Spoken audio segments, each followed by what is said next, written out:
Welcome to Finding the Truth with Myke Hideous. I'm an artist, photographer, and an author. In the late 80s, I created a band called The Empire Hideous. Until 2009, I was a PC liberal Democrat, after which I became an independent. I believe in science, and I consider myself an alchemist who seeks answers to difficult questions. You're listening to Finding the Truth with me, Myke Hideous.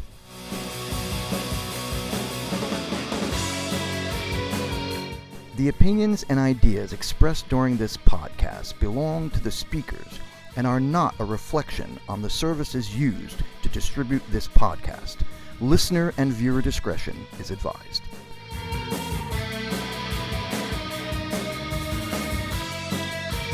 Welcome to Finding the Truth with me, Myke Hideous. Today is January 15th, 2024. And I would like to say thank you to all the people who have been listening to our first couple of shows, and I hope we can continue to keep up the momentum. And with that being said, I'd like to introduce the man behind the scenes, the engineer, producer, co-host, and my partner in crime and colleague, Z. Take it away, Z. Say hello. Good evening, everybody. How are you all doing? All right, get back in your hole. That's enough. Okay. Anyway, that's Z. He's the man behind the scenes who, without, I would not be able to do this show. So many thanks to Z for all the effort and work that he puts into this show. And we've just started. So kudos. Well, you're very welcome, Mike. I'm glad to put my my skills behind this effort. And I am sincerely appreciative of it. On that note. So, when anything, I guess today is sort of a holiday, or that's right. That's right. Something of remembering things of. That is correct. Today, January 15th. Today is the celebration of Martin Luther King birthday, right? And I've heard a lot of people say this. First of all, I heard Kamala, also known as Communist Harris, the VP of the country, who speaks worse than I do. She made a comment today about Martin Luther King. And she seems to think that there's more racism and white supremacy in this country today than there was in the 50s, 60s, and even into the 70s. I sincerely believe a lot of it has dissipated. In fact, I think the KKK has been reduced to a very low number of members who are part of that. Yeah. Compared to, 100 years ago. Oh my God. In the early 1900s, there were more than 100,000 people, I think, involved in that. Possibly. But then again, the population of the country was much smaller. So they were a greater percentage just by that fact alone. That's right.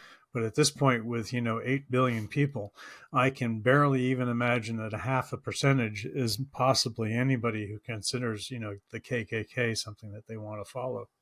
Right. So, with that being said, Communist Harris said the things that she said, that there's so much white racism going on, white supremacy, and it's the talk of the left. They like to. It is. They like to light a fire under their Democrat followers, especially, and I mean this with no disrespect, particularly with the black ethnicity and culture. What they like to do is get them riled up. You say something that upsets them, and they tend to get a little bit more emotional, and then they'll run outside and say, "Oh, everybody's against us, and let's break some windows because that'll do things that'll be better." Now.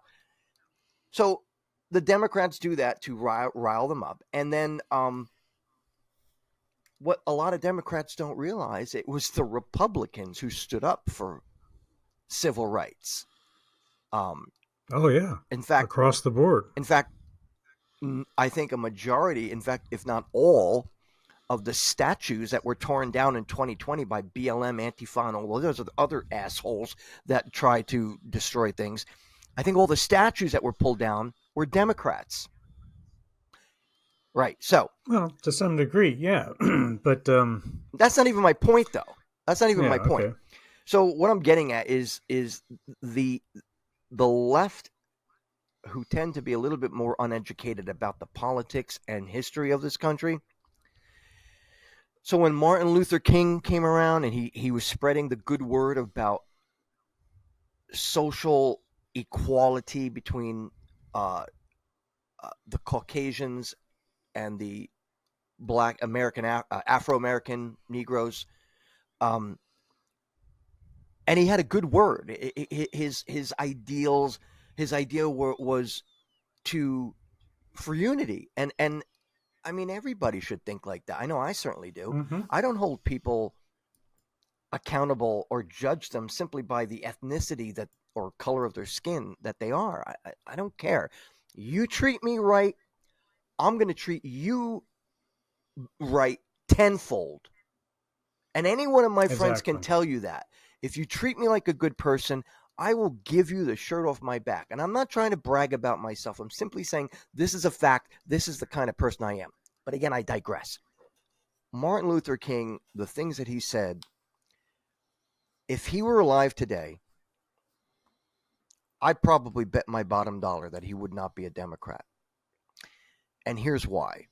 Now, here's another guy who I'm not really a fan of, but there was something that he said that has resonated with me since I heard it a couple of years ago. Malcolm X, who was a radical, uh, uh, a political radical person, maybe the 60s, possibly the 50s, he said, and I quote, "The black man's worst enemy is the white liberal," period, unquote.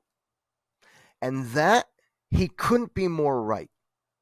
He couldn't be more right because the liberal left, particularly the politicians, are constantly trying to keep black Americans suppressed, oppressed. I said it again, oppressed. Keep getting those two words mixed up. And that's exactly Both are actually very apt, but you're not wrong. Yes. right. So I just wanted to bring that up because I think if Martin Luther King were alive today and trying to spread the word of peace and equality between races and ethnicities, I think he would definitely agree with more with the Republicans than he would with the Democrats. That is, of course, I would agree. Unless he had fallen into the corrupt swamp that has become the Democrat Party. Which would be a difficult thing to imagine. Of course, the man has been gone for a long time, so Right. much has changed. Of course. But and also to your quick point, you were correct. January 15th is actually his birthday. Is it? So yeah, I thought that the holiday was always on a Monday, which means it would change. But when I looked up his information, it is January 15th. So today's not just the observed day; it's actually his birthday. It's actually his birthday. So, to your point, I think you're exactly correct when you speak of how his philosophies and his ideas, and would definitely equate more with a conservative, if not Republican, perspective than a Democrat at this point. Sweet land of liberty, of thee I sing. Land where my fathers died, land of the pilgrim's pride. From every mountainside, let freedom ring, and if America is to be a great nation, this must become true. And so let freedom ring from the prodigious hilltops of New Hampshire. Let freedom ring from the mighty mountains of New York. Let freedom ring from the heightening Alleghanies of Pennsylvania. Let freedom ring from the snow-capped Rockies of Colorado. Let freedom ring from the curvaceous slopes of California. But not only that, let freedom ring from Stone Mountain of Georgia. Let freedom ring from Lookout Mountain of Tennessee. Let freedom ring from every hill and molehill of Mississippi, from every mountainside. Let freedom ring, and when this happens, and when we allow freedom ring, when we let it ring from every village and every hamlet, from every state and every city, we will be able to speed up that day when all of God's children, black men and white men, Jews and Gentiles, Protestants and Catholics, will be able to join hands and sing in the words of the old Negro spiritual, free at last, free at last. Thank God Almighty, we are free at last.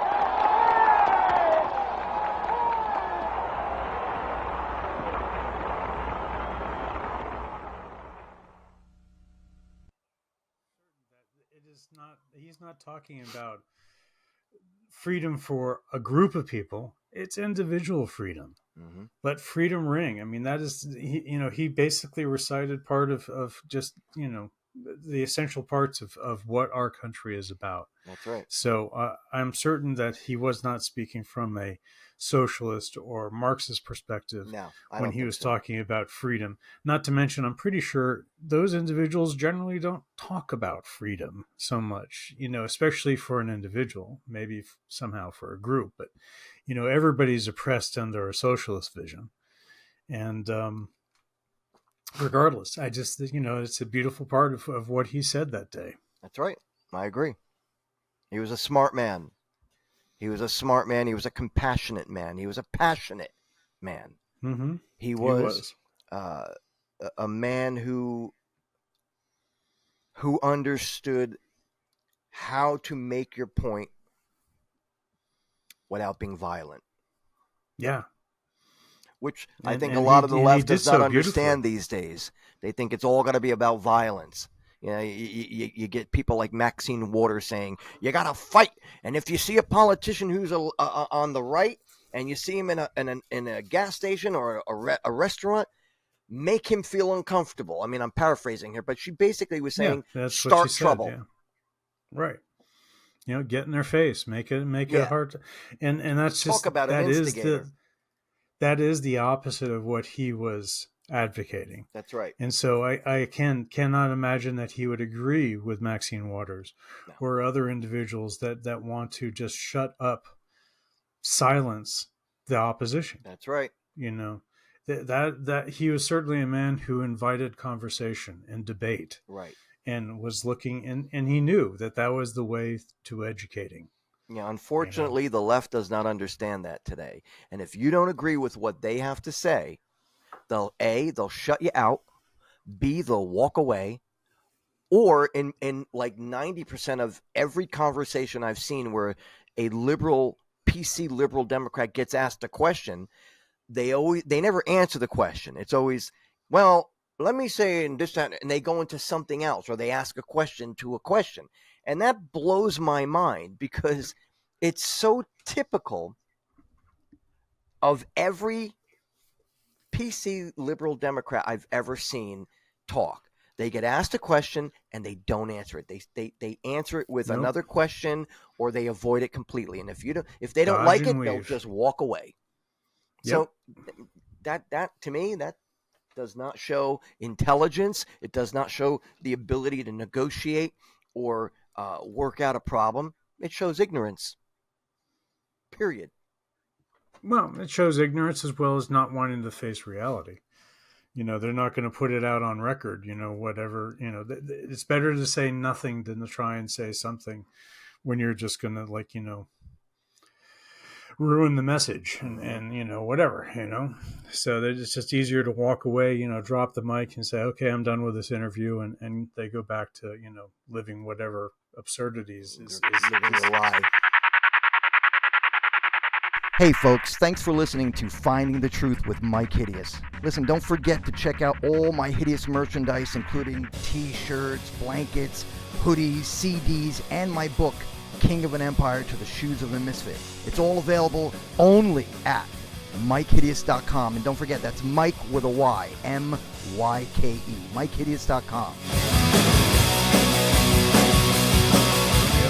So it's interesting. I guess I'll do a transition here, and let's see, how does this work? Oh, there we go. Transition tonight on Current Affair. Exactly. We've got a news story here, and I'll do it again. Ladies and gentlemen, we have an important news broadcast. So we're going to bring up a couple of news stories that are out there in the world today that most our listeners maybe didn't hear about. And so, interesting enough, I don't know if you heard that yesterday there was some protests in Washington, and they were enough to get the actual White House to evacuate personnel.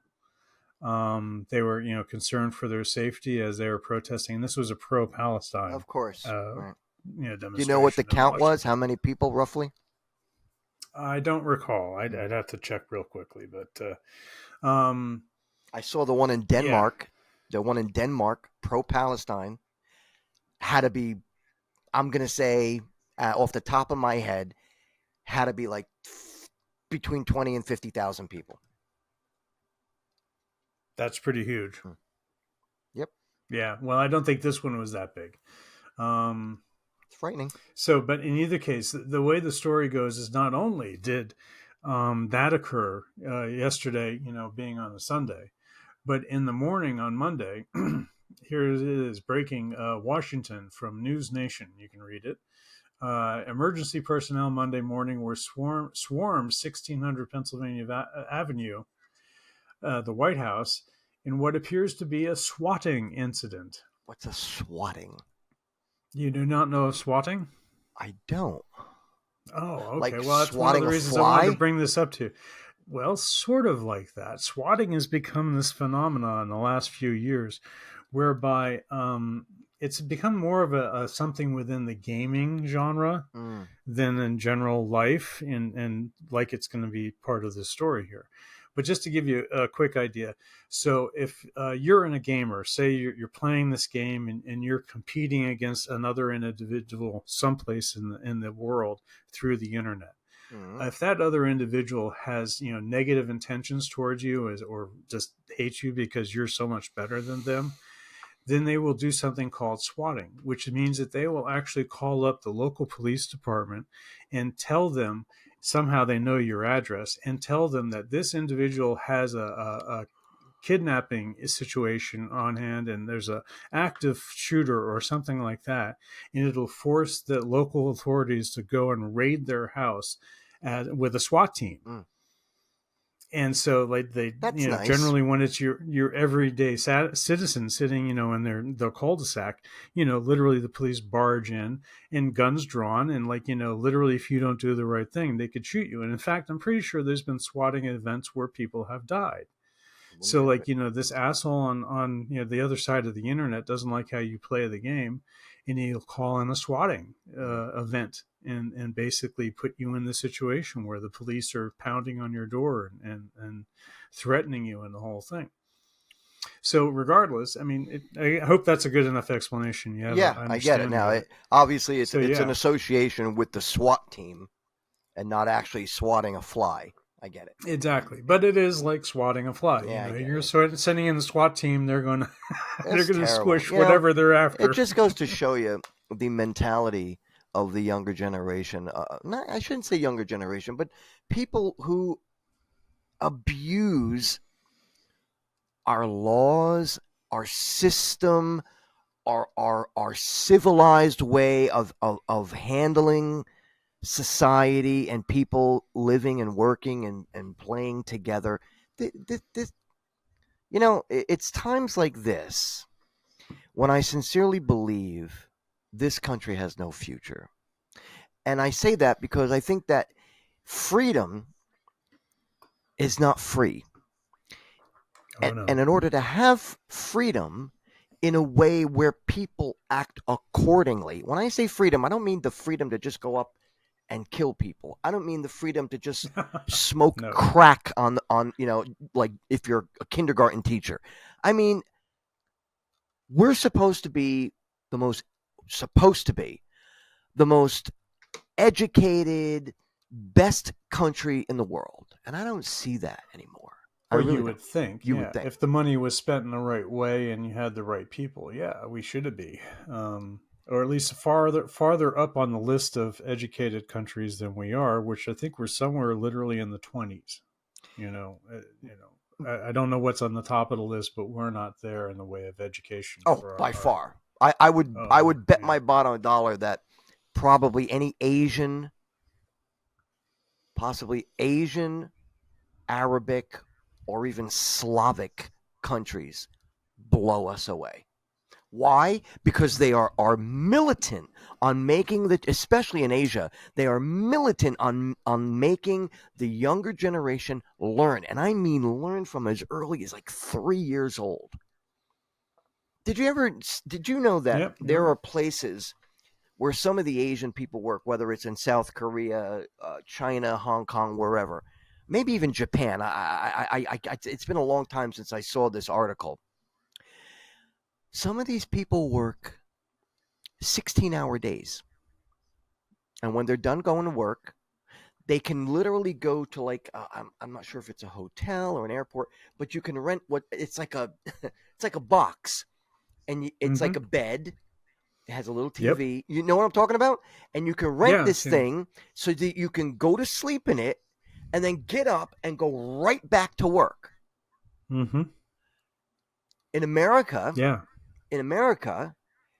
you have a generation of people who are now become dependent on the country, or the government, I should say, to provide them with a check, like a welfare check, as well as food stamps, anything that they can get free because they feel that they are entitled to it. And that's not the case with America. America is an opportunity land. We don't give you shit for free. Well, I mean, we do. Sadly, we do. Though. We do, but it's not supposed to be like that. There's a huge percentage of people that get stuff for free. That's that's part of the problem. The illegal immigrants that are crossing over. You got these blood-sucking shark lawyers who tell them, just say asylum, and we'll let you in. No, that's not how it works. If a person was coming from Costa Rica or Ecuador or Peru, and they traveled up through Mexico to cross our border, they don't get asylum. They're not supposed to. Because if they needed asylum, leaving Peru, they'd go to, like, I don't know, Brazil or whatever's closest there, Costa Rica, Panama. It depends. But, actually it gets worse than that, because the last report I heard talking about the border situation was pointing out how that all the immigrants that are getting to the border have already been instructed more or less by our administration to use a certain app to schedule their way across the border. Yep. So they literally are given the instructions of how to use their smartphones, because every person that's poor now, everybody has a smartphone. Yeah. And they can look up an app and they can, schedule their way and their point of entry, essentially, and how they're going to get processed and then released into the country. Mm-hmm. So it is stunning. I sincerely believe that all the people who are making these horrendous, obnoxious decisions of letting people illegally come into this country, I sincerely believe that eventually those Americans who are helping them are going to regret. Because as time goes by, if indeed Trump does not get elected and does not do this mass deportation like he said he's going to do, think about what may happen. As I've mentioned multiple times, we're already at the 8 million point. We're going higher now. And, and all those people, all those people, if I may, all those people are going to affect our country, both economically and the possibility of violence. That's all I'm saying. But the thing that also to point out is that those individuals that are controlling the situation, they are all isolated and protected. They all can pay for, their own security. They all already live behind walls, but they won't put up walls on our borders. Yeah, because they won't work, they say. Yeah, of course. But, of course, the whole world knows that walls work all the time. Yep. Electric gates work even better. The DMZ across the North and South Korea has been pretty good. Even though some people get across every now and then, for the most part, it's pretty solid. Same thing in Israel. They have areas that have walls that have been have protected them. Well, sure, they've had to do that ever since the beginning. Yeah, but in America, walls don't work. Yeah, somehow they don't work here. So just to finalize the story that I brought up a few minutes ago at this point was that the fact on around 7 a.m. Washington, D.C., fire and EMS crews responded to a report that the White House was on fire and a person was trapped inside. It was quickly determined to be a false alarm. It looks like it was another type of swatting call, a source familiar to the incident told News Nation. There was no emergency within the White House and no impact to staff or first family. Once fire crews arrived, the situation was quickly resolved. And of course, Biden wasn't at home at the time. But then they go on to point out that there has been a surge in swatting incidents, the term making for false report of ongoing serious crime to elicit response from law enforcement. That's a much better way of saying what I said. Anyway, in recent weeks, targeting various public officials. Apparently, there was a federal judge presiding over Trump's election interference case. Jack Smith was also apparently, swatted. And he's the special counselor to that whole thing. He's a politician involving the Trump. No, Jack Smith. He's the guy that's the special investigator that's investigating Trump on the politician. The whole. What is he? He's a some kind of law enforcement guy. It's what? No, he's an investigator. He's a special. Counsel. Gotcha. Yeah, that's what they're describing. Okay.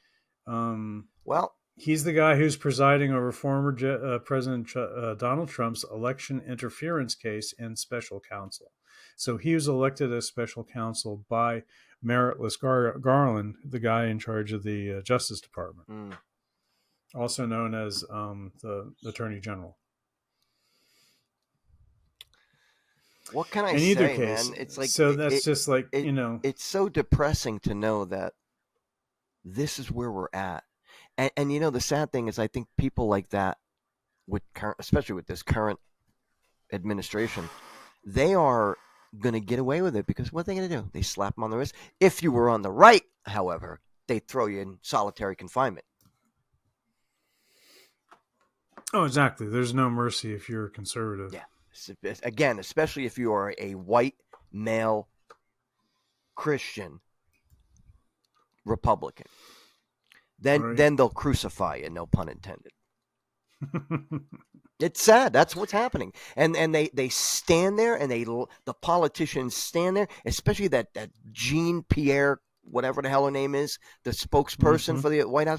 What a capital C press secretary. Yeah, what a capital C she is. And they just stand there, and just like Jen Saccaroni, they stand there and they lie right to your face, and they tell you everything's fine. We're doing good. In fact, we're doing better in polls too. We're going to beat Donald Trump because we're doing fantastic.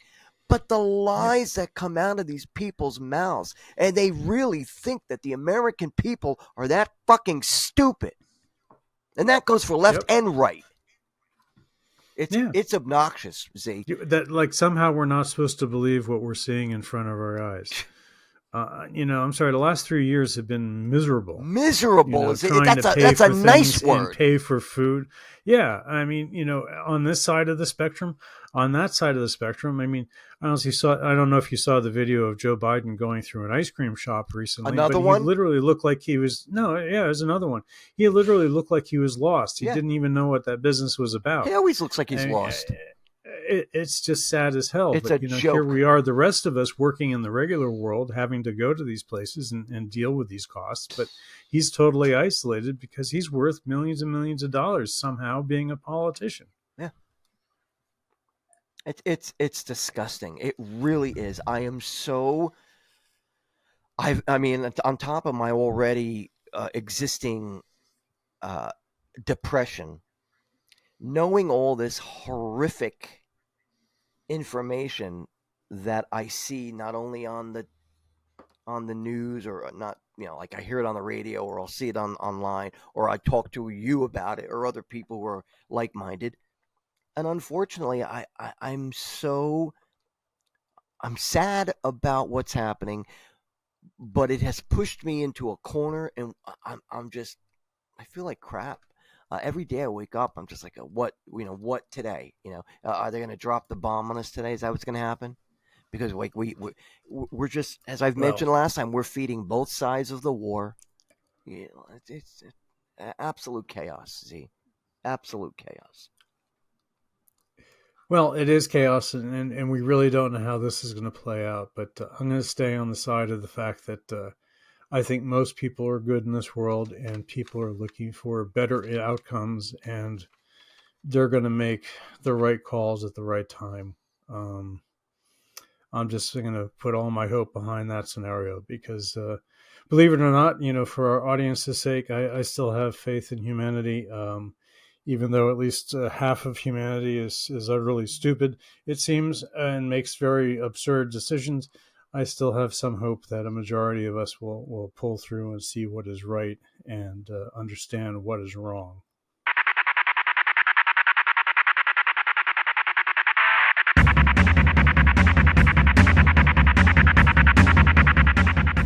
Warning. If you find the content of this program to be offensive, the speakers will not be held responsible for any acts of self-harm you may feel compelled to commit.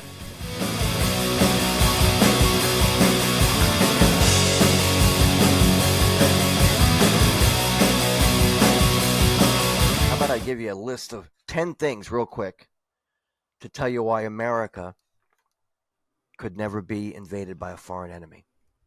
Okay. Want to hear that? Let's go. Right. All right. So here, let's do a quick drum roll. All right, here we go. There we go.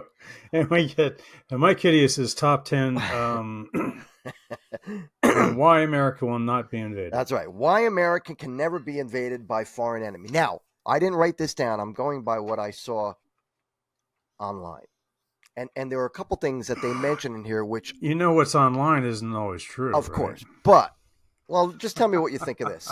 Number 10. Okay. Number 10. All right. So, this is basically about guns and the freedom to have guns and how many guns per person in comparison from one country to the next. So, number 10, Iraq is listed as having 30 firearms per 100 people. Okay? So now that's going to be the ending of every country I'm about to give you. But I'll say it a couple times so you don't forget. So, number 10, Iraq, 30 firearms per 100 people. Next, number 9, Iran, 31 firearms per 100 people. Next, I don't know why they mentioned this one, Switzerland, which is like a neutral country, 32 firearms per 100 people. Here's another one, number 7, Uruguay in South America, 32 and a half firearms per 100 people. Okay. Number 6, Finland. Again, Finland, 33 firearms per 100 people. Okay, so just a quick recap for the audience: from Iraq at number 10 to Finland at number 6, we're still talking about 30 to 33 people per 100 that have weapons. Number 5, New Zealand, 34 and a half guns per 100 people. Number 4, Cyprus. I don't even know where. Cyprus, the little island of Cyprus, right off the coast of Turkey. I was just going to say, where is that? Syria. Cyprus, right? Okay. It's right off the coast of Turkey and Syria. It's in the Mediterranean Sea. I always thought it was like next to Greece or something. That's down the road a bit. Down the river, so to speak. Oh yeah, down the it's a few strokes farther down the sea. Take that however you like, guys. So number 4, Cyprus, 37 firearms per 100 people. Number 3, now here's where we start getting to something more believable, in my personal opinion. Number 3, Serbia, 38 firearms per 100 people. Number 2, Yemen, 55 firearms per 100 people. And number 1, USA at 120 guns.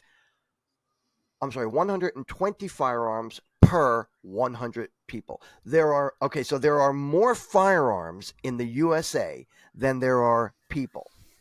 Definitely. Although now that might change now that we've gotten all those illegal immigrants. Making No, Americans well, okay. making It would dilute Americans the numbers. making Americans the most armed people in the world. And you know what? I'm okay with that.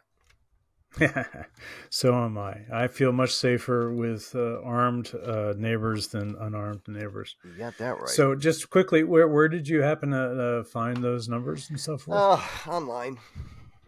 Just online, Yeah, generally. just Okay. Because I was flipping through surprised crap. Israel wasn't on the list. I'm surprised too. That's why I didn't quite like Uruguay, Finland, Switzerland. Like what? Why? I don't get it.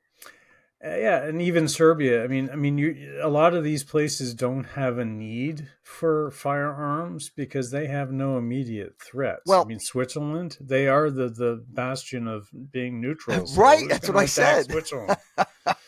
So But, to I your mean, point, I what you know just for said, a fact that Israel. Israel. Well, hang on. What you just said about Israel.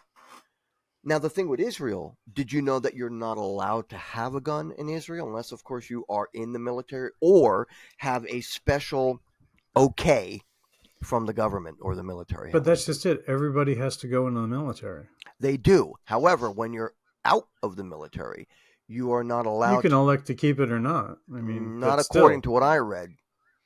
If you're, pretty sure that's you can look it up. That's then. one of the reasons that October 7th went the way it went, is that there was citizens that had their firearms still and they grabbed them and they used them.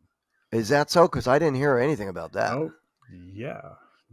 I didn't know that. I mean, there's still militia that were in certain areas that did react or got decimated by the murderous hordes.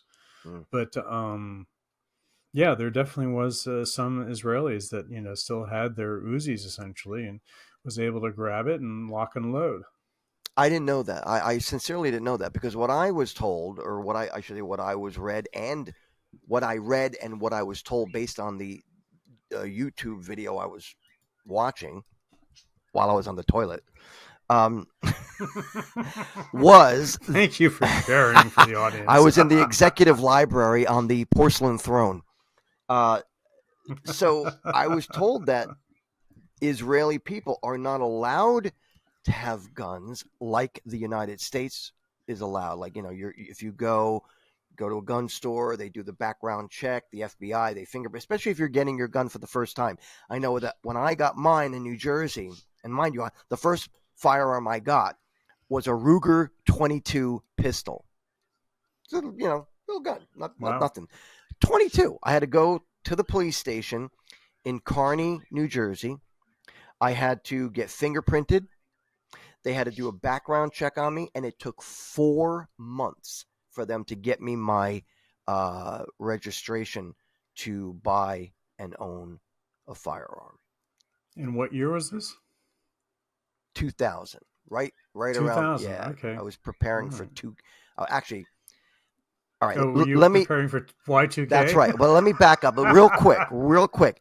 My pop had given me a 32, a Smith & Wesson 5-chamber barrel 32, which belonged to my grandfather, my dad's father, who had it back in the 20s when he used to drive a truck in Paterson, New Jersey. So this is before the laws that insisted you have, there goes that thumb again, that it's don't worry about it. I'm not.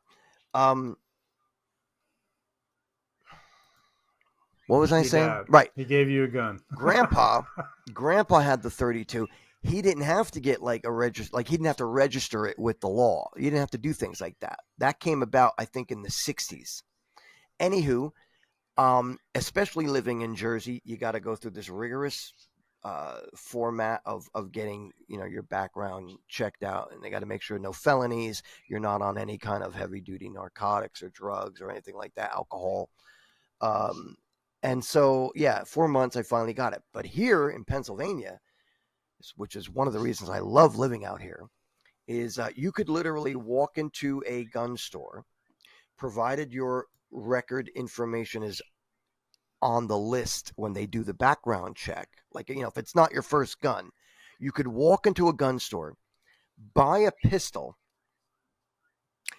and as long as it's your like you can walk out of the store with it on your person. Like if you're wearing it in a Right. holster where Right. people can see, you are technically allowed to carry that weapon in the open. Now, if you're like me and you have a carry conceal permit, you can carry it hidden on your body, which is considered to be illegal, for lack of a better term. I don't know what it actually is, but I guess illegal if you have a concealed pistol on you, which is why I got my permit to carry mine whenever, wherever I want. Right. Wow. Okay. And that's so that. I just did some looking up here, and Israel is actually I guess you were correct. It is very low in gun ownership. Israel has 6.7 firearms per 100 people. 6.7. Wow. Yep. They actually are very restrictive. One stat I saw said that it was less than or around 2% of the population may have guns. But essentially, it's not a right like under our Constitution. But if you want to own a gun, you have to just go through the steps, and you can own one in Israel. But It's just not something that you can easily do, like you just described. Right. You actually have to be definitely permitted. Yeah, you compare that. Interesting enough, just to throw this out here, another stat that came up on the screen here is Wyoming has the most guns per capita with 245.8 firearms per 1,000 residents. How many? 200? 245 per 1,000 residents. Per 1,000. Okay. Yeah. Speaking of states, did you know that? Shit, I just lost my notes. Sorry. I'll come back to that one. I did know that. You lost your notes. Sorry, Okay, I lost my note that I was going to tell you about another. So here, I'll throw out another news story real quick while we're distracted. This one was kind of just humorous, just from the top of, just by the title. Chicago man, breaking news. Chicago man sues. Chicago man sues 27 women over negative reviews in Facebook group calling him clingy and a ghoster. So let's sue them. You see, people, this is what happens when you don't know how to handle criticism and being bullied, okay? When I was a kid, I got bullied all the time. Kids beat me up. But you know what my father said to me? Grow a backbone and stand up for yourself. Because it's a little difference when you're posting it online for literally tens of thousands of people to see. So then get offline. This is the other part of the story. A Chicago man is suing dozens of women for $75 million after they wrote negative reviews on Facebook page describing him as clingy, claiming his reputation has been harmed. How many girls? 20? 27. So let me just add something to what you just said. If 20 women are saying that about you, the old... They're right. They're probably right. Exactly. Jackass. Yeah, and his name, just to brush, put a little point on, his first name is Nico, Nikko. Nico D'Ambrosio. Oh, he's Italian. Yeah, he's 32. Said his name and photo were shared on a private Are We Dating the Same Guy Facebook page. You know what? He should be arrested just for going on that stupid site. Moron. But they there's a group called Are We Dating the Same Guy? I think that's hilarious. He's a loser already. Yeah. By the way, of course, 27 women found him on that page. Yeah. So when 27 women are saying the same thing about you, it's probably right. Yep. By the way, exactly. And now he's going to have a judge tell him that. Unless, of course, he's a PC liberal Democrat. Anyhow, real quick, I found my note. Did you know that West Virginia was named the unhappiest state in the United States of America? West Virginia. Do I care? No, I don't, but I'm just saying. Not really, but I can't imagine. I mean, what's wrong with West Virginia? I don't know. I thought Virginia was for lovers or vagina, one or the other. Well, that's Again, that is vagina. Vagina It's is not for West love. Virginia. It's not West Virginia. Anywho, where are we? Let's We see, how are we West on time Virginia. here? Let's see. It only has a population of 1.7 million people, so maybe that's part of the reason it's not that happy. It's like there's not that many people there. Maybe. I don't mean, know. it's Just the a 10th silly smallest fact. state. Yep, West Virginia is the 10th smallest state by area and ranks as the 12th least populous state. Mm. So, yeah, why would you not be that thrilled to be there? There's not that many people.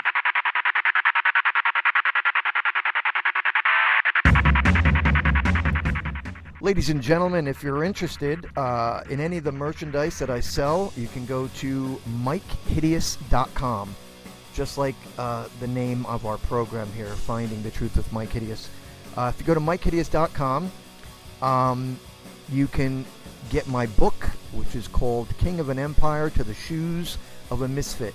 It is about my years as a performer and a musician, and covers a range from 1988 to 2014.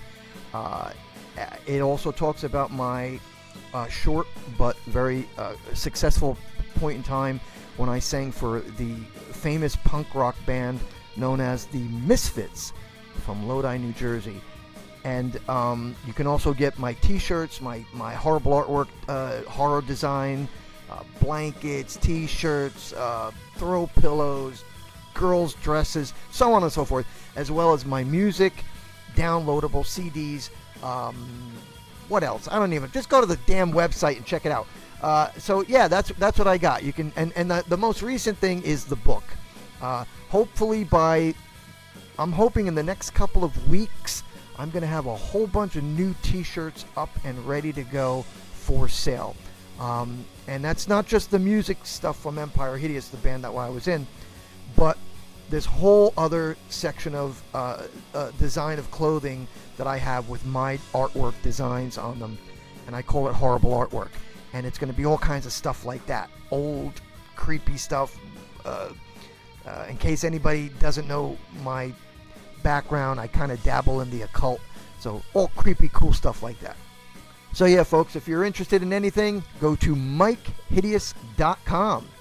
Click on the shop section and go down, and a couple other clicks and you're there. Thanks very much, guys.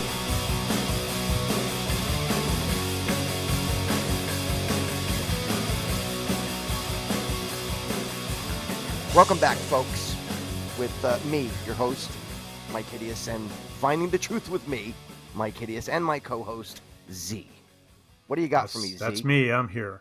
Well, we were going to dive into an interesting topic, talking about different cultures in the world and how they seem to. There's so many awesome cultures in our world and different nations, but they happen to have really shitty governments. Mm-hmm. And it was interesting. I shared a video with you recently from a YouTube channel called Gone with the Winds, where they explored an ancient city in China, and I found that really just amazing.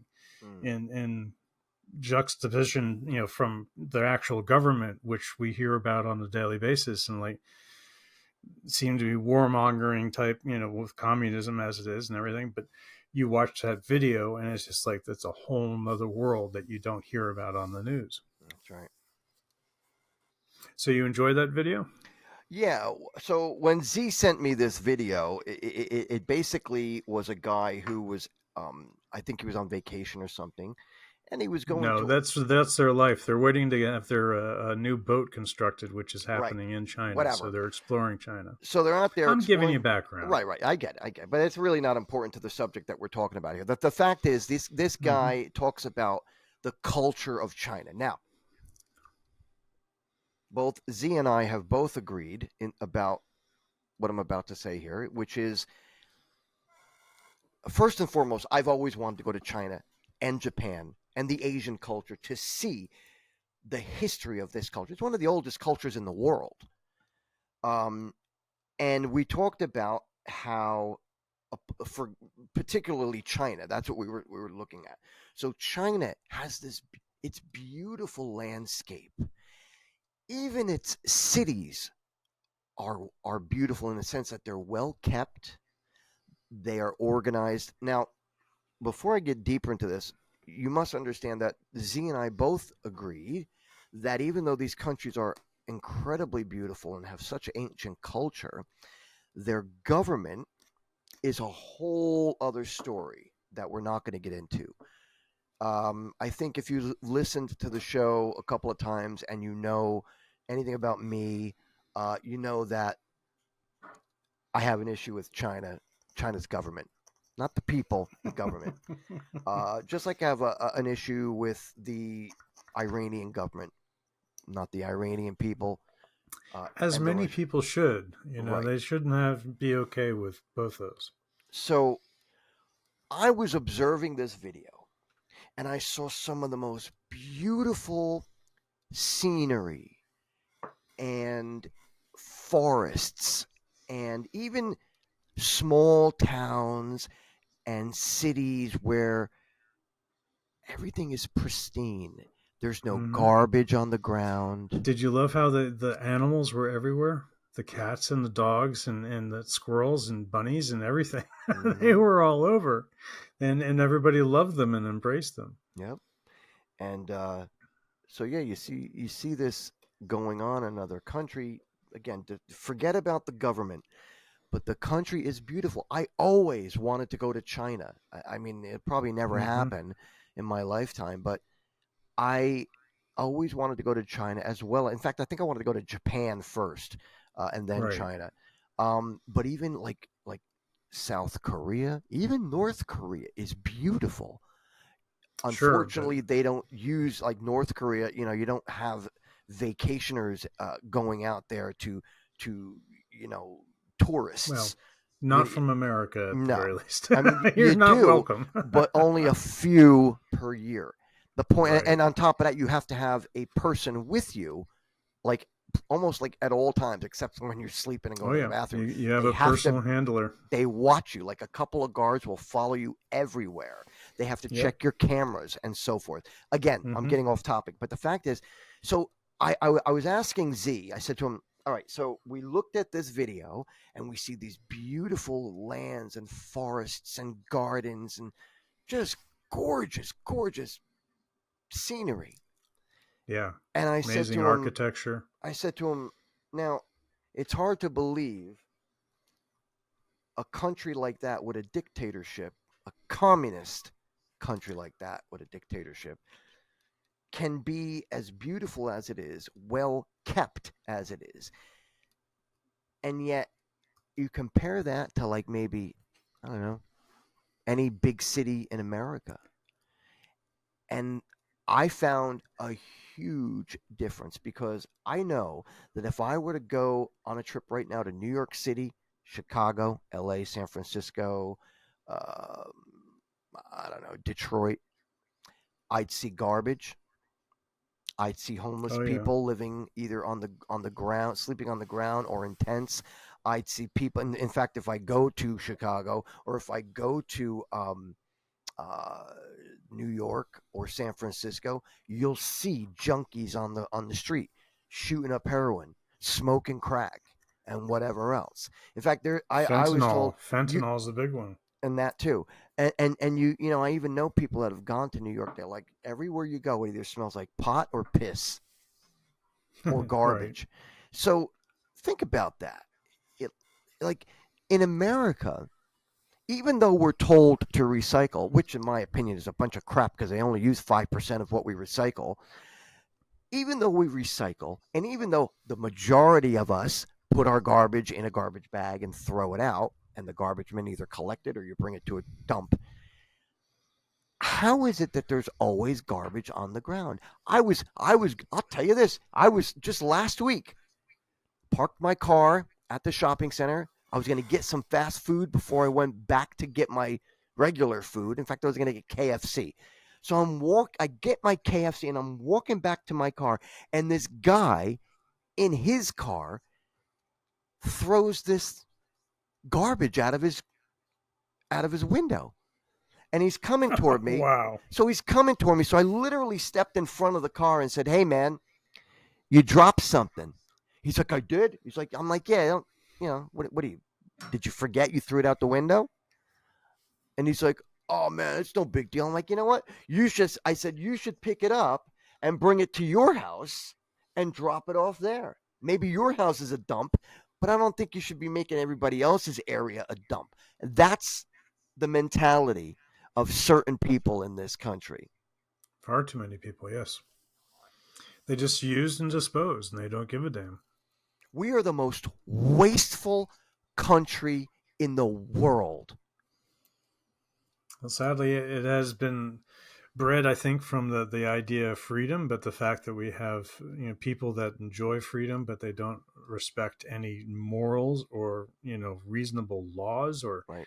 have any sort of acknowledgement of right and wrong. That's right. It's just stunning when you see just blatant acts of selfishness because they just don't give a damn. It really kind of breaks my heart. See, I'll tell you, man. The older I get, and it's funny because the older I get, I find myself saying things like my father used to say, "These kids today." Back in my day, when I was a kid. So here I am saying the same stupid things that my pop said and my parents said, even my grandparents. And I'm like, wow, does every generation like decline with the passing of the former generation? Like, does it just get worse and worse? And I'll tell you, I think it's because we've got so many people in the world. In just from the 1800s alone, like our population began to double and double and double again, like sure. with every 50 years. But somehow in that span, back in 100 years ago, most definitely your average child was raised with more respect and more understanding of morals and right and wrong than they are nowadays. I think a lot of it had to do with religion too. Most definitely. And that's where, as a deist, I appreciate religion for what it's done for our society and providing that level of morals. I think we certainly could have had a more brutal society without some sort of no doubt organization for creating the morals and principles and values. But sadly, that became corrupted, like just about every other organization in our society, and now people have no regard for religion. And I have a great deal of respect for people that have faith. I'm not there with them. I don't believe in organized religion, but I believe in a higher power, and it's just It has its benefits. The extremists on either side, use or abuse religion, but somewhere in the middle are generally pretty good people. And I might be repeating myself when I say this, and I tend to do that a lot. So get used to it, people. But I think I said in the first or second episode that we did that I feel religion, even though I'm not a religious person anymore, born and raised Roman Catholic, Italian background. Born and raised Roman Catholic, I sort of denounced that at age 25. And I became an atheist at that point. But nevertheless, even though I have studied religions, I have books on religion, particularly Christianity and the history of Jesus Christ and that sort of thing. So I've studied it. But I think what religion provided, aside from the whole God theory, I think what religion provided, particularly in the Bible, was an ability for people to learn how to be better, how to be good, better to one another, good to one another, exactly. How to do things morally and do things morally right, and also be productive. Like, the old saying, sure. Idle hands are the devil's tools, or something like that. No, I think you got it pretty close. So but you're not wrong. I sincerely believe that. And I think what's happening is not only do you have people who have fallen out of faith, but they've also fallen out of the what would it be called? The job market. They don't want to work. Oh, yeah. they don't believe in anything. So They don't have a work ethic. you have no work ethic. And that's what I was saying. And, With religion, you're taught your family comes first, procreate, have children, have a family, and take care of your wife or husband.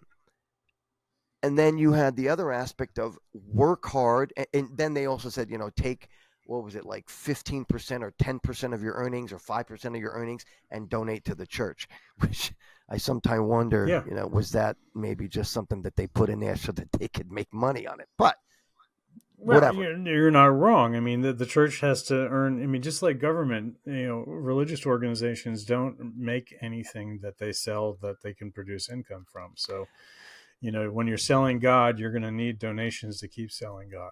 I'll tell you, I've seen some pretty classy churches with a lot of gold in them, and I see these priests. That's another issue, right?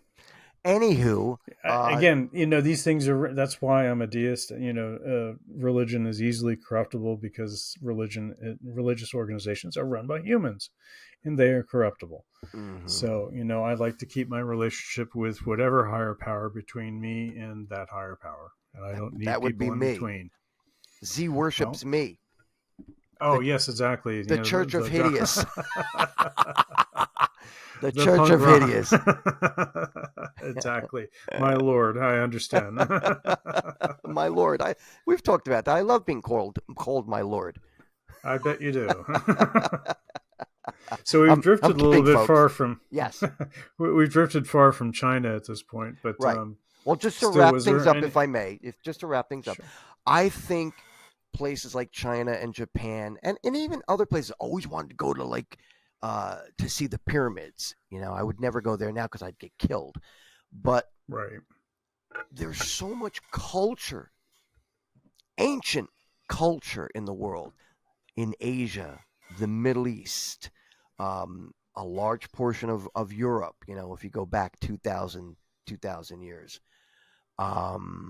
So I've always wanted to see that, but in America, particularly America, you have a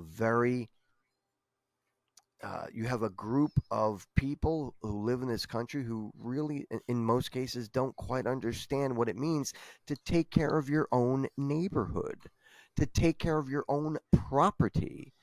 That takes, having to care and having compassion. Having to care, right. And I think some of these people,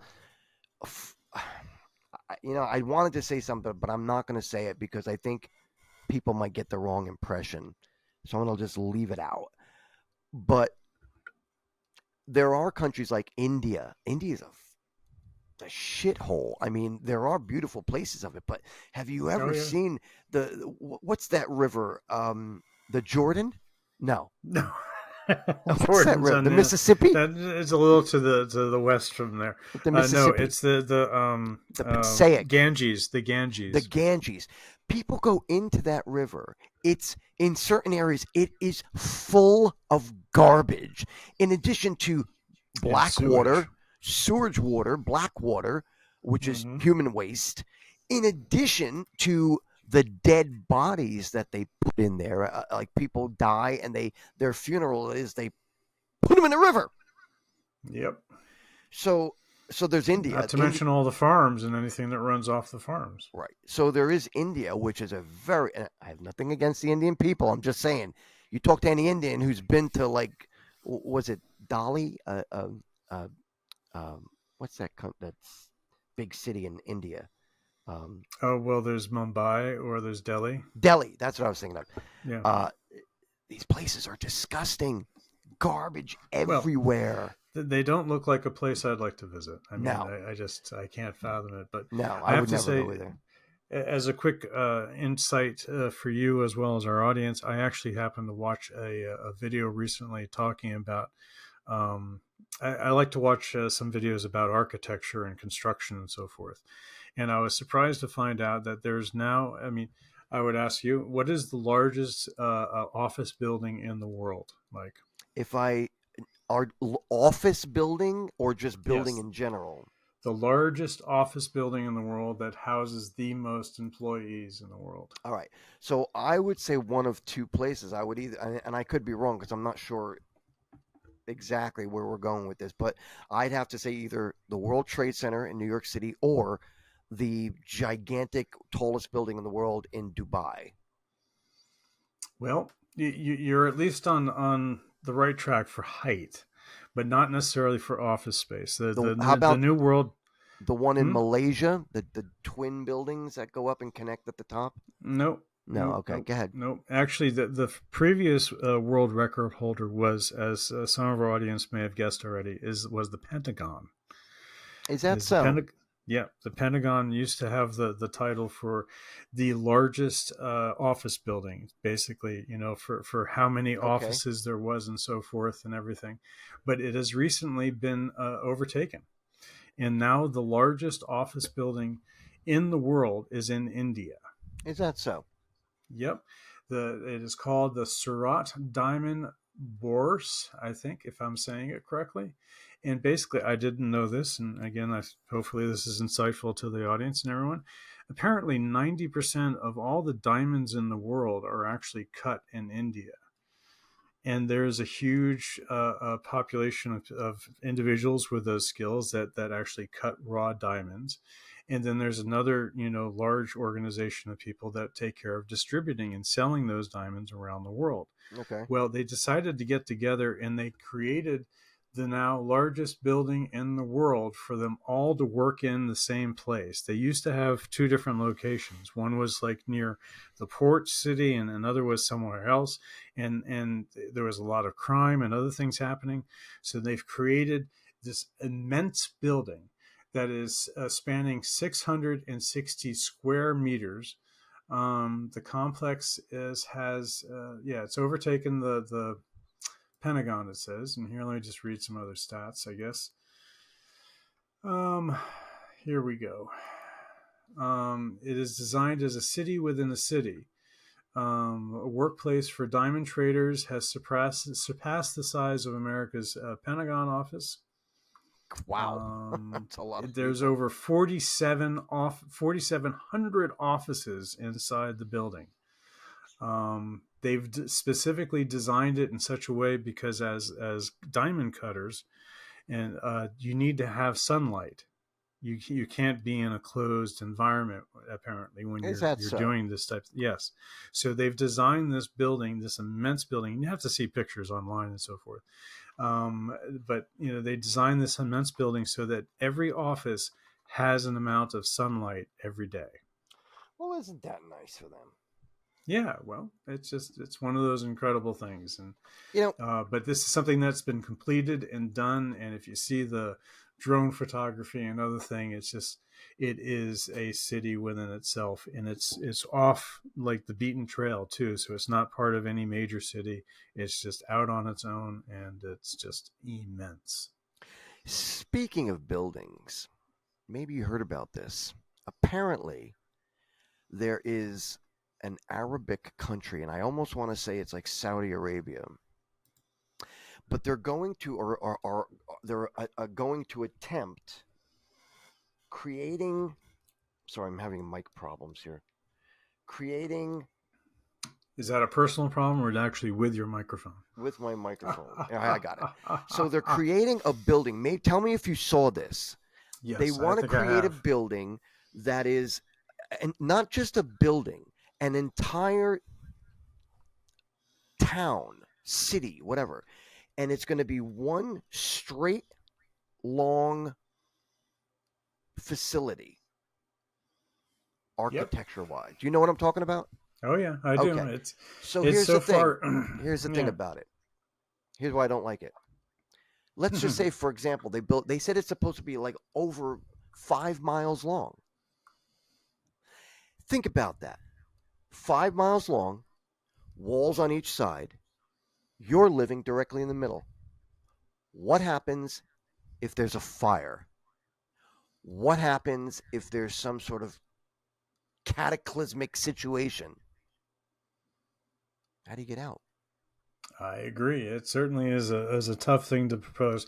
Everything I've seen about that construction, it doesn't. If they're going to try it, it's going to be so incredibly difficult. It almost seems more like a pipe dream than anything else. because all I've seen is renderings and other sort of artistic illustrations of the building. Right. But I've heard, I remember maybe it was a couple of years ago now, but apparently they were maybe digging in the desert and getting things started. But still, you look at this project and it's like, seriously, why? I mean, they tried to build islands off the coast, in the I heard Gulf they're Coast. falling apart. Yeah, and they're getting washed away, and like, Oh, I guys, you have expect, so much money that you're gonna piss it away wherever you can. Yep. Like, Well, they I don't certainly get are. it. Billions and trillions of dollars. I mean, this country, we have made them rich buying their oil, and yet we have so much black gold under our own feet in this Well, country, and they will not. That's certainly They will another not tap issue, it. but yeah. So anyway, I don't know. I just wanted to bring up that thing about the building because we were talking about buildings. So Certainly. Yeah. anyway, And we're talking about India, and like I just wanted to bring up that little fact. It's kind of cool. But yeah, sadly, in either case, yeah, India is certainly one of those countries where there has an interesting culture and some beautiful, landscape. It's a huge country, but on the whole, their government still seems to be pretty much problematic. And actually, Corrupt. bring up another point that came to mind is, I don't know if you've ever watched any videos from Vice, but Vice is sort of an independent documentary type news service, and it's vice.com.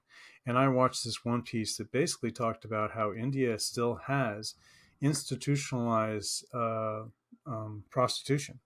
Well, that's good. And they have such a depending on your perspective, but their population is so vast and there's so many people that are so poor, they actually have a specific Hindu god or goddess that is the representation of basically becoming a prostitute. Oh yeah. And so there are many families that, if they get to a point where they have a daughter and they need extra income, they will sell their daughter, hook her out, to one of these churches or whatever, however you want to describe it, a temple that worships this deity.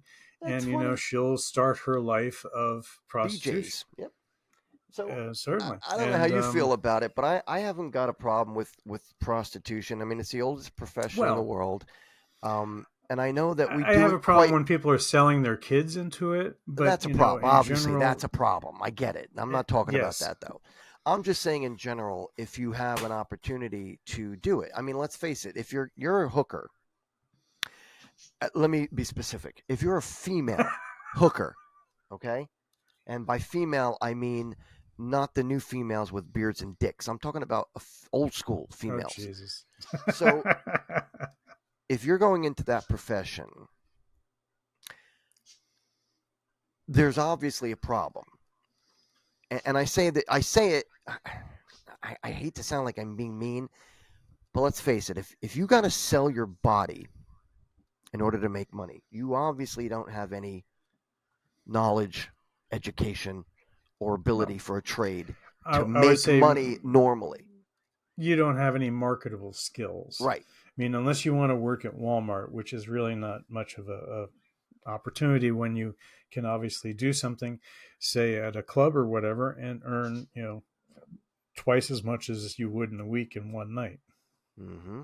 In fact, having been involved in the club circuit for almost 30 some years of my life being a performer, you could get a job in a club dancing in very little clothing and still make money legally, as opposed to selling yourself on the street and giving BJ's in somebody's the back or front seat of a car. So there's the difference between class and whore. Well, sure. Well, yeah. Well, there definitely is, and there are adult performers. I mean, one of the things that many of our listeners may not know, depending on where they are in the world, but in New Jersey, we still have go-go clubs. Mm-hmm. So you can actually have dancers, and they don't take off their clothes. Right. They just you have all the same sort of fun, but you don't see any of their naughty bits. So, and if I may, just to back myself up, so people don't hate me here, if you are a prostitute or anybody who's involved in the adult entertainer business, I don't have anything against those people. I'm simply saying a lot of women fall into the business, the adult business, the adult entertainment business, because it's easy money for women. I mean, how many times in the past I dated girls who, some girls, not all of them, but a couple of girls who were strippers, dancers, and they'd come away with like five, six, even 1,000, 500, 600, $1,000 a night. Getting like $100 Right. tips for lap dances, and people throw money at you on the dance floor, on the where they're dancing. My point is this: Mm-hmm. it doesn't take anything except for having a good-looking body, as well as it's also helpful to have a good-looking face. But to Yes. be And some attractive, coordination so you don't fall down. right? To be attractive and to sell that to guys who are willing to give them money because they've got a hard on. I don't know. I've never done it. I've been to strip clubs, but I never. Excuse me, Kat. Can you please not commit suicide? Get off of there. Come on, please. Oh my God, my heart. Come on, get away. Thank you. Sorry. No interruptions from the peanut gallery. Sorry, guys. My point is simply these women, they don't have anything else to sell except themselves. And when I used to go to these clubs, it was always a friend who said to me, "Come on, let's go to a strip club." I'm like, "Why? I don't make enough money to give these girls $1." Believe it or not, that's how poor I was.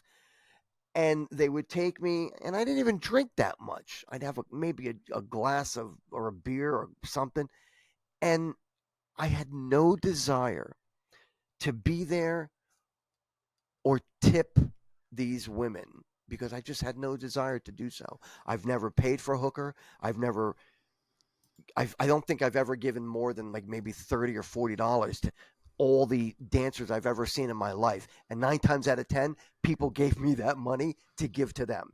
I have no desire, but yet guys do that. Men do that. And you know what? I'm not even knocking it. It's an ancient thing.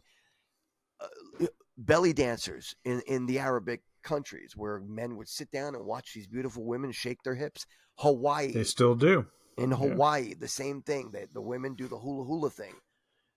It's great. I love watching them. They're fantastic. But I can't say I don't condone it. I accept it. Well, for honestly, what it is. those two, doing the Hawaiian traditions as well as Arabic traditions, when it comes to those, is certainly a lot different than your average, adult club. Oh, no doubt. But that is still something more of an art form over there. Yeah. But I have no idea if it ends up with the same scenario of having private meetings. But regardless, it's certainly a part of the Western culture, and it's just one of those part of, honestly, there, if you have looks and you really don't have other marketable skills, I'd have no faults for anybody that feels they want to earn an income that way.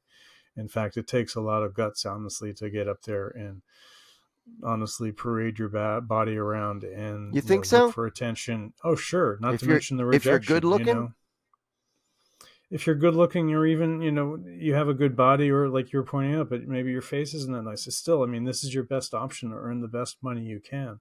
It takes a lot of guts to go up there and dance your ass off, and then go down around and do the dollar parade where you're trying to get more dollars from them.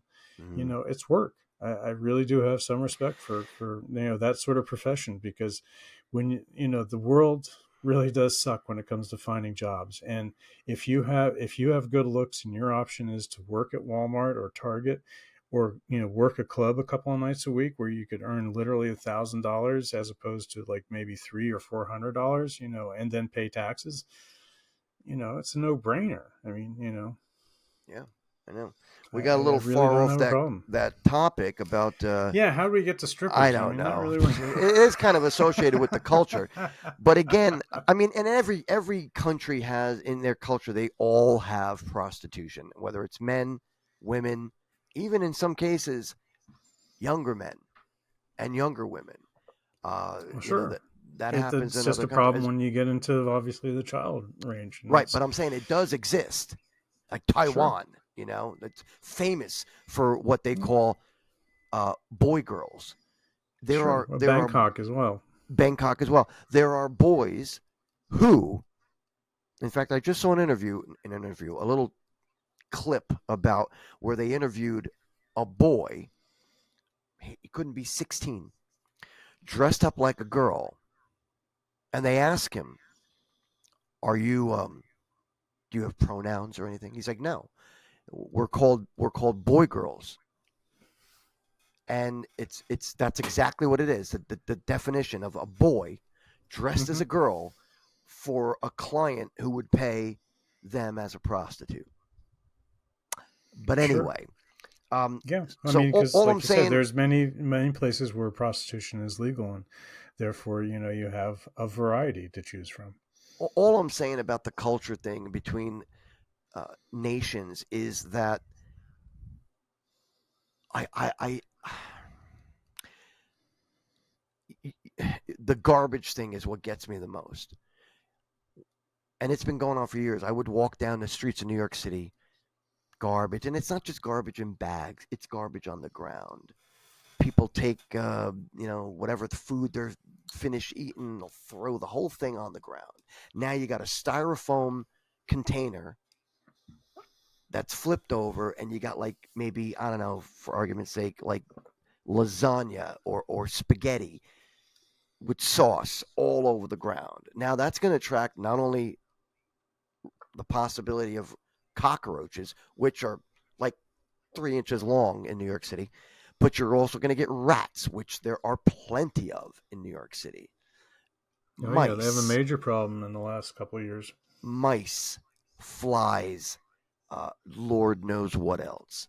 And I'm just sorry, but like, you look at some of these other countries, not all, but some of these other countries, and they're immaculate compared Oh yeah, to any city in America. yeah. And on, At and the on very that least, note, their people care. on that note, keep in mind when Xi Jinping, whatever, from China, when he came to America, San Francisco, you know what our government did, as well as the town of San You mean Francisco? Gavin Newsom, Gavin the Newsom, the governor. governor, the governor of California? What they did is they cleaned out, swept up, and cleaned the area where Xi Jinping was going to drive down and go to the meeting with President Corbs. They cleaned it for a communist president. Yeah, and they lined the streets with their flag And they too. lined the streets with Chinese communist flags. It took a communist leader to come here for them to clean the streets, or just the path that they took to get to where they were going. That's it. Yeah. They didn't clean anything else.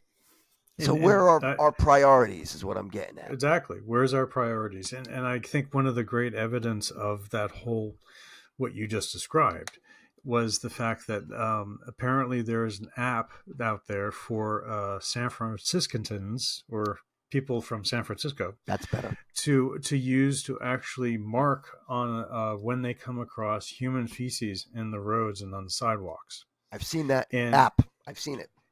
And up before the meeting of the president of China coming to town, that map was filled with all sorts of dots, Little brown dots. where there was little brown dots. And then the second he was coming to town, they all disappeared from the app. And then after nice? He was gone, they all came back. back. So I mean, it's nothing like let's clean up the poop just because. Nope. As the governor said, hey, we have guests coming to dinner. We want to clean up the place. What a disgrace. Screw it for everybody else who lives here. We're just going to clean it up for the good people that come to town. An absolute disgrace this country has become. Well, certain states definitely, and that's where some states definitely shine and others don't. To that point, I saw a story today which I was kind of surprised when I started the day in the news cycle, that was pointing out how New Jersey, the state that I reside in at this time, as in 2023 saw the greatest exodus from our state than any other state in the union. next to Illinois. Yep, me included. But the state of New Jersey saw the most people leave the state because they don't want to deal with this crap anymore, and they don't want to pay through the nose for it. Nope. Do you know how much they're charging now to cross the Lincoln and the Holland tunnels as well as the GWB, George Washington Bridge? I just know it's in the double digits, and that's more than I'm willing to pay. I believe it's above 20. Been there in years. I believe it's above $21, if not more. Yeah, and then they do that congestion pricing that they want to do, and another thing. It's going to get even worse. I mean, just think about all the people that commute to New York from New Jersey as well as Connecticut or wherever else. I mean, I understand they want more people to take mass transit, but think about this. How many times have you seen people get harassed on a bus, on a train, on a tram? People get harassed. That's why they don't want to take their cars. No, they don't want to take the subways and stuff too. That's what I meant to say. I just heard a story today where they were talking more about that. There is a huge, problem in New York City right now because people are genuinely afraid to take the subway. Right. And so after certain hours or within certain time frames, they're not using it anymore. And it's just not, they're not doing anything to make New York to be an attractive place that you want to live. Not anymore. Not at all. When I used to frequent New York City, I used to be able to, and mind you, I would be going to a club, and I wouldn't leave until like 9 o'clock at night, drive down to Hoboken, New Jersey, park my car, walk, sometimes up to a mile. And I mean, Hoboken is only a mile wide. Maybe not a mile, maybe about a half a mile to a quarter of a mile. I'd walk from the place that I parked, and I'd go all the ways down to the Hoboken PATH train. And I would jump on that train at about 8, 9 o'clock, 9, even sometimes 10 o'clock. And I'd take that train in, go to walk from the PATH train. I'd walk like 30 blocks, maybe 20 to 30 blocks, get to my club that I was going to, hang out, party all night. And then I'd leave that club, walk back to the PATH train. Now, mind you, this is like 3 o'clock, 4 o'clock, 5, 6 o'clock in the morning.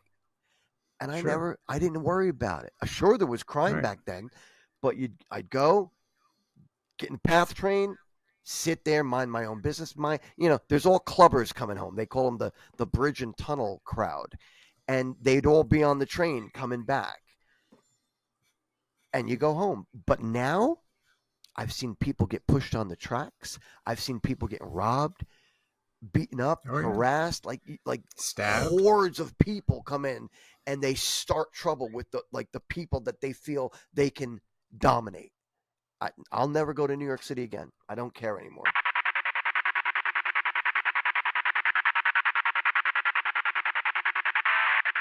The opinions and ideas expressed during this podcast belong to the speakers and are not a reflection on the services used to distribute this podcast.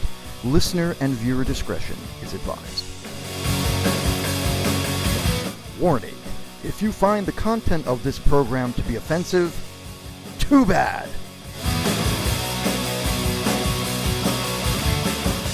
Hey folks, thanks for listening to Finding the Truth with Myke Hideous. Listen, don't forget to check out all my Hideous merchandise, including t-shirts, blankets, hoodies, CDs, and my book, King of an Empire to the Shoes of a Misfit. It's all available only at MykeHideous.com. And don't forget, that's Myke with a Y, M-Y-K-E, MykeHideous.com.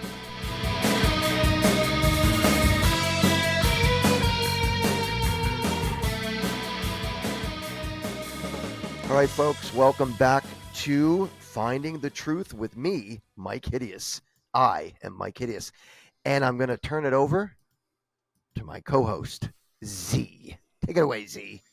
Okay, back to me. So we're just at our final segment here and want to share some final thoughts with you guys. I'm actually lost my final thoughts, and maybe Myke needs to go forward with his final thought. Where is it? Yeah. Go for it, Myke. All right. So there's as everybody knows, there's a lot of talk about transgender, and certain sexualities that are primarily associated with homosexuality, and the whole list of letters that goes with those who are gay.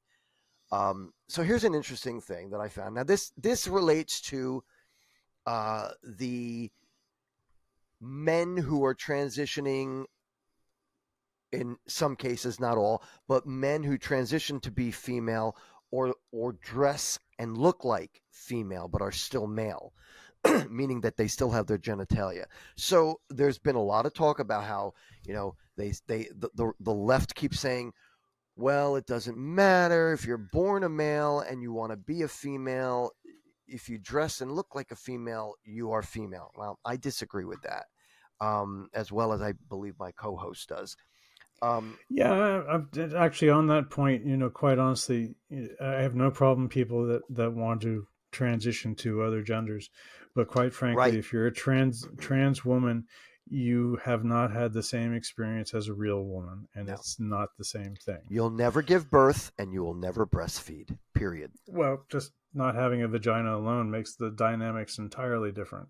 Right, but they say that if you were a male, had your penis lopped off, and they turn it into a hole, that you are that you are a female. However, No. if you're a female, get your tits lopped off, but keep your vajayjay and get pregnant and still call yourself a male, you still have that X chromosome. Is it X chromosome for women? It's the X. Y. They have the double X. We have a Y. They have double X. We have XY. Y. So my point is, if you were a female who has transitioned to a male, again, tits lopped off, but vajayjay remains. They look like a male. They're taking hormones. No facial. They grow facial hair. They cut their hair short. They smoke a pipe, and they get tattoos of an anchor that says "mom," and that for them makes them feel like a woman or a female or a male. But no, if you're a woman, you were just describing somebody. Oh, yeah. My apologies. I got it screwed up. See, it's so fucking confusing. So a woman transitions to what she calls a male, but keeps her vajayjay. She gets pregnant and thinks that she is a male giving birth. That's just preposterous. It's not reality. Yeah. So here's my final thoughts. So an American women's soccer team challenged an old bunch of fat retired soccer players, male soccer players, to play the female. And was this in the U.S. or somewhere else? Yes, this took place in I believe it was North Carolina. Okay. Guess who won? So a bunch of grandpas were playing soccer. Not necessarily grandpas, but older guys. Definitely, probably like our age, like in their 50s. I see. Those can be grandpas, but anyway, go ahead. You're right. You're right. I tend to forget that because I'm not a grandpa or a father. Right. So neither here. Guess who won? I'm going to say that the guys did. And you'd be 100% right. They slaughtered them. Even retired, they were able to beat this female soccer team. Now, what are you going to say? Oh, well, Myke is Myke doesn't respect the gay community. Wrong. Okay. I have nothing against the gay community. What I'm saying is this, and it's purely science. Men, in most cases, I know women that can kick my ass, big women. But the thing is, men are built differently, as are women. When you take a look at a man, or turn a man facing the back of a man naked, put a woman next to him, the back of a woman naked. What are the first three things that I pick out? the curvature of the hips from the waist to the hips on a woman. Yep. Looking down on a woman, that next thing I see is the booty. The booty is usually rounder, more voluptuous in most cases. And then I look a little lower and I see, I look a little higher and I see the shoulders. Usually the shoulders are not as broad. Okay. Now you look at a man, I see broad shoulders, I see a muscular ass, and I don't see a curvature in the waist. Yeah, In addition to that, you have the muscle mass of a man. Whereas on a woman, you still have muscle, but you don't have it like you have on a man. So Nope. that's the difference. You have, in most cases, in competition, men are physically more, not fit, but physically muscular. Am I saying they're right? more capable. I mean, More- they're definitely more going to be muscular. stronger, faster, and Right. and generally better. I totally support women's sports and what they can Absolutely. accomplish and everything. But if you're purposely pitting men against women and expecting like them to be on equal ground, that's just not the case. No, it's not. And no matter what you identify as, That's right. as long as you have that internal system that is, an XY or an XX, I mean, it's just, you're going to have the advantage in your favor. And I'm honestly tired of seeing in the news transgender athletes winning in women's competitions. That's just not fair to women. No, it's not. And I have total support of, again, if you want to transition to another gender and, you want to find happiness, however you find happiness, please find happiness, but it shouldn't be at the harming of somebody else, or the expense of somebody else. A woman that's been working her entire life to achieve something in her particular sport and have it snatched away from her because, basically, you know what they should do? They should create a section of competition just for transsexuals. Well, I would tend to agree. I mean, you're going to have to go down that route because there's just no way that you should compromise women's sports. And quite frankly, your average trans man isn't going to even be able to try to compete with your average, real male. I don't know how it worked out. I remember some trans male actually in what do you call it, in extreme fighting, the martial arts, I can't remember the term for it, but in either case actually challenged a male competitor, and I don't know if they actually got to fight one another, but I'm certain, I saw something like that. The guy beat the living crap out of MMA, that's it, the mixed martial arts, that's what I'm trying to remember. Beat the crap out of him. I'm thinking we saw the same video. I didn't get to see the actual fight. Okay. I just got to hear the challenge. And oh my God, he creamed her. And I don't mean that in a sexual way either. Him, it, whatever. Him. Them, you're only in it if you decide to be a non-binary, I guess. Whatever. That's a different issue. That's another thing. Don't call me a non-binary. I'm a man. Okay. No, you're binary. That's the term. Whatever the F. Okay. I don't even care anymore. The problem is, don't call me something. If you don't want me to call you a guy when you're dressed like a woman, then don't call me binary or non-binary or whatever the F. Don't tell me. Don't call me by your terms. You want respect, earn it. But don't tell me that I have to refer to you a certain way when you don't refer to me a certain way. That's just plain stupid.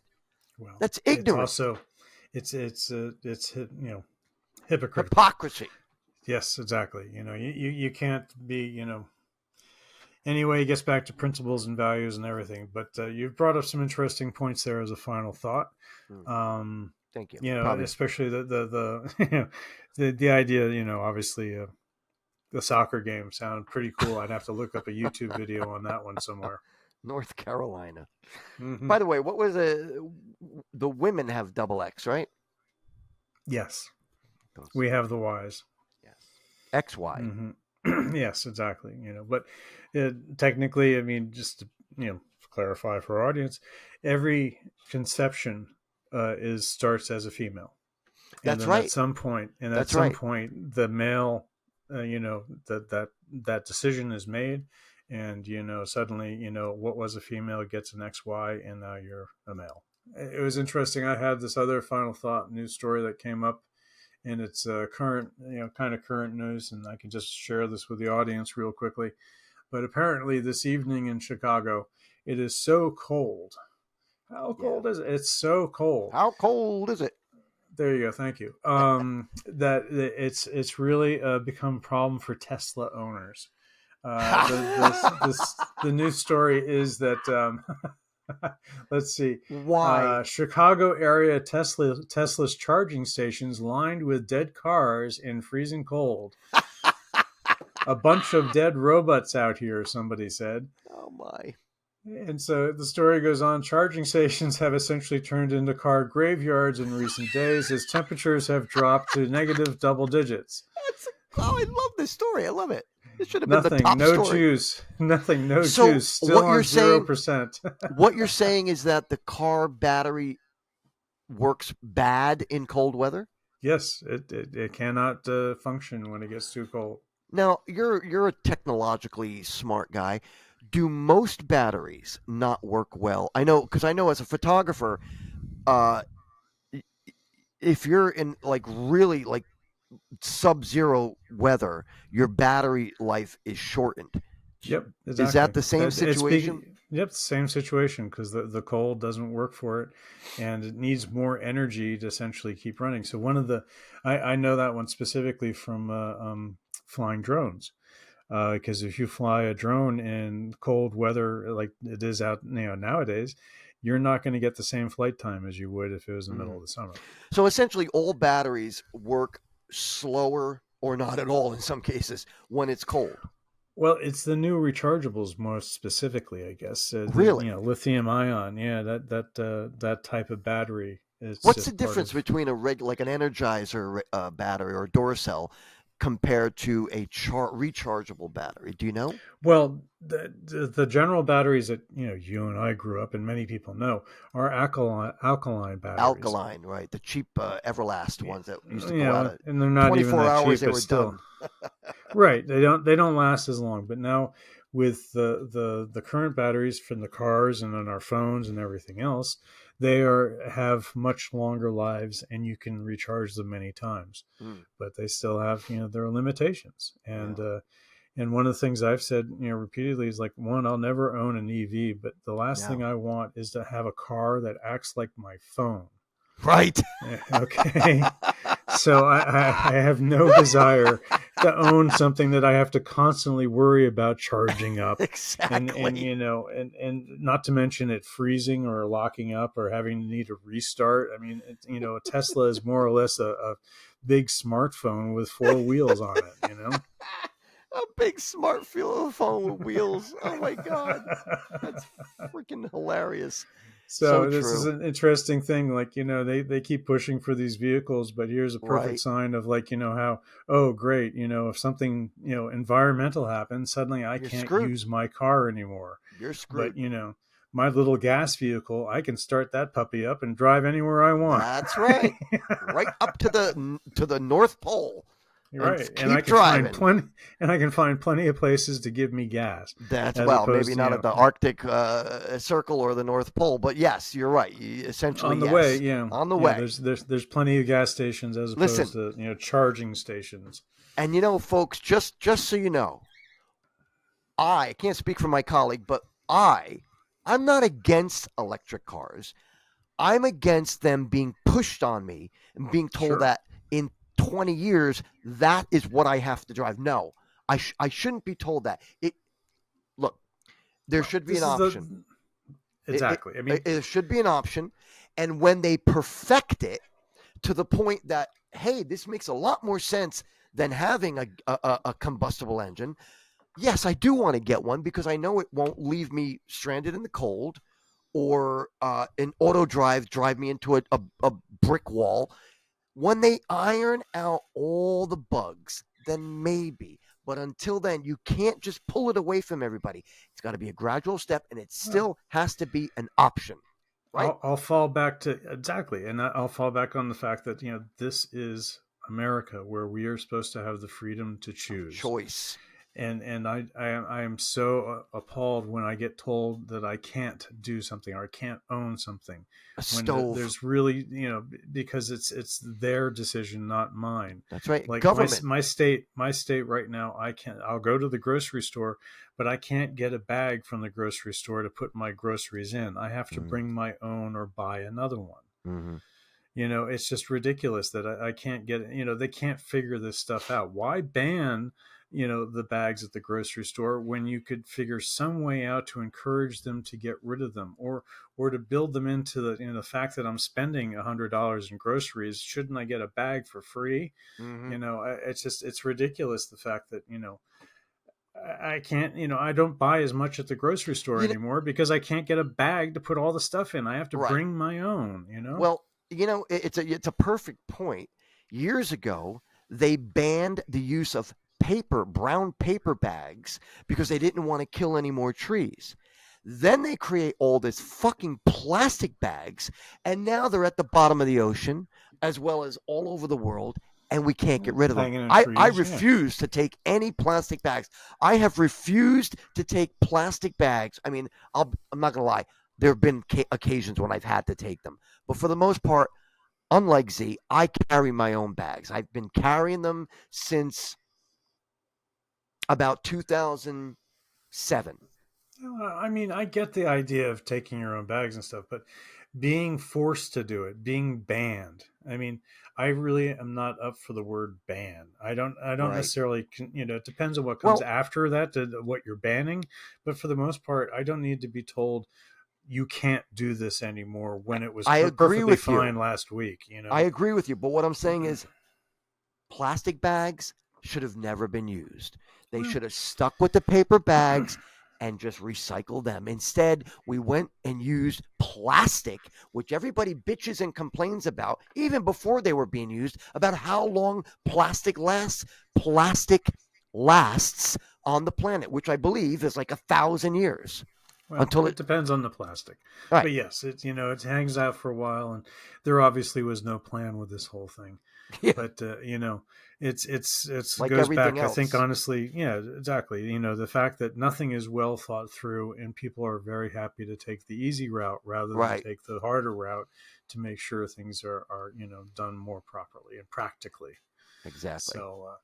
In either case, I thought you might enjoy the story of dead Teslas. That was brilliant. I love that. Yeah, I think that's awesome too. I was like, there's your sign. If you better, people who own those cars, you better hope to your God that if there's any sort of weather-related catastrophe like you're dealing with cold weather, you better hope you can get out of there, because you just experienced what it would be like to be stranded because your vehicle will not work.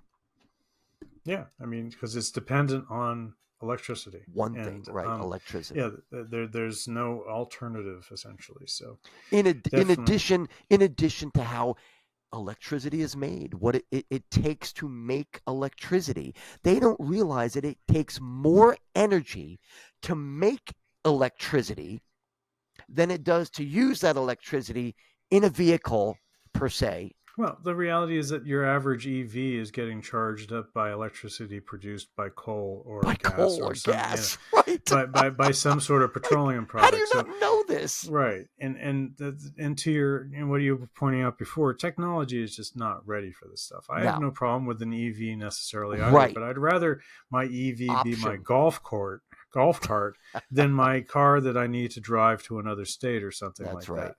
It's just ridiculous. Again, option, choice. Yeah. That's all. Just don't. And until the technology can get to the point where you can have, the roof of a car with solar panels, and the energy that those panels pull down is enough to charge the battery to keep the car keep going. There's an EV that I'd be willing to pay for, because then you wouldn't necessarily have to charge it. You just have to keep it out in the sun. Right. So I mean, once the technology is truly evolved, then it depends on whether or not there's clouds. Well, sure. And also, obviously, if you live in the Northeast in general, most, solar is not really a great option when, half of your years is under cloud cover. Under clouds. So I haven't seen the sun in like 3 weeks. Yeah, exactly. So, I mean, if you're lucky enough to live in a desert or someplace in the south or the tropics or something like that, sure, Then you it's get plenty great. of sun. I mean, solar definitely has its places Without a because, doubt. it's, it can certainly take care of some energy needs, but, it can't take care of all of them. And we can't No. go 100% to electricity Nope. for everything because we'll be far too A- dependent. As well as the talk of these windmills. Now, we have windmills out here in Pennsylvania. We got them up in Archbald Mountain. I can see them sometimes when I'm driving. They're huge. But I mean, they kill birds. And I know that they're using them in the ocean. And from what I understand, they're actually killing whales. Do you know about I that? think they may be. They don't know for sure yet. But in either case, too, interesting that you brought those up is that project off the coast of New Jersey has been canceled now. The company that was doing it has already pulled out. So that's one loser that the government bet on again, and it's not working out. And And how then much money out did in they the spend? Midwest, oh, I'm sure it was like millions and billions. And then there's another company that I think it's out in Oklahoma. The judge recently ruled that all of these windmills that were put up on actual Native American land have to be taken down now because they never got the right permits to be able to put them up there in the first place. So there's God. 84 windmills that have to be Oh taken my down God. because they never got the right Like permitting who and stuff like that. doesn't So anybody think in advance? it's just people get caught up in the hype. Oh, this is so cool. And the next thing they're embracing it. It's honestly, there's so many things in our society where people just jump all over it, thinking it's the greatest thing in the world without really taking into They consideration don't think the it through. downside. No, but it's just part of our Ah. society. Sadly, we're an instant gratification type world. So once we see something that, hey, that's really cool, I want me some of that. They'll do it. I want me some of that. And you can take that phrase to imply anything. That's about as good as my other phrase from before that. Damn nature, you crazy. Actually, I think it's damn nature, you scary. Anywho. So, all right, Mike. Folks. Well, I guess we're going to wrap it up for the night. Yes. I want to say thank you for everyone who has been listening to any of our previous shows or any of this show. I want to say thank you to Z for all the hard work he does on the show. And just in general, thanks, guys. We really appreciate it. And we hope that you'll continue to tune in to our brand new show, Finding the Truth with me. All right, guys. Yep. Thank you very much for listening. And this is my co-host, Z, and Myke Hideous signing off. Thanks, folks. Have a good night.